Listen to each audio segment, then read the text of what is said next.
जय गुरुदेव।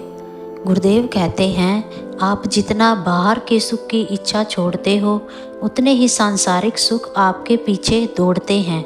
अगर आप सुखों के पीछे दौड़ते हो, उन पर लपक पड़ते हो तो आप कमज़ोर हो जाते हो, और अगर उनकी परवाह नहीं करते तो सुख खुद ब खुद आपके पास खिंचकर चला आता है। बहुत समय पहले की बात है, एक गांव में हरि राम नाम का एक गरीब किसान रहता था। उसके पास न बहुत ज़मीन थी न पैसा, लेकिन उसकी एक आदत थी, हर वक्त भगवान का नाम लेना। चाहे खेत जोत रहा हो, चाहे खाना बना रहा हो, चाहे विश्राम कर रहा हो, उसकी ज़ुबान पर हर समय राम राम चलता रहता। गांव के लोग उसका मजाक उड़ाते, उससे कहते, राम राम से पेट नहीं भरता हरि राम। हरि राम हंसकर कहता, राम के नाम में ही तो सब कुछ है।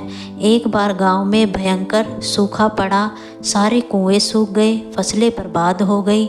लेकिन आश्चर्य की बात ये थी कि हरि राम के खेत में थोड़ी बहुत फसल बच गई, उसका कुआं भी थोड़ा बहुत पानी देता रहा।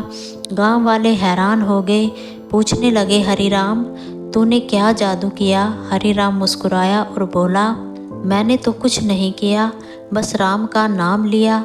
सुख दुख तो जीवन का हिस्सा है, लेकिन जब मन में भगवान हो तो दुख भी हमें छू नहीं सकते।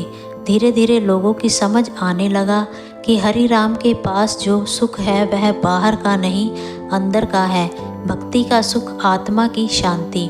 इसके बाद गांव में बहुत लोग हरि राम की तरह भगवान का नाम जपने लगे और पूरे गांव का माहौल बदल गया। वहां अब कोई अशांति नहीं रही। जैसे हरि राम के जीवन में, वैसे ही हमारे जीवन में भी जब हम भगवान का नाम सच्चे दिल से लेते हैं तो सुख खुद ब खुद पीछे पीछे आता है। कभी मन की शांति के रूप में, कभी अच्छे कर्मों के फल के रूप में। हरि ओम।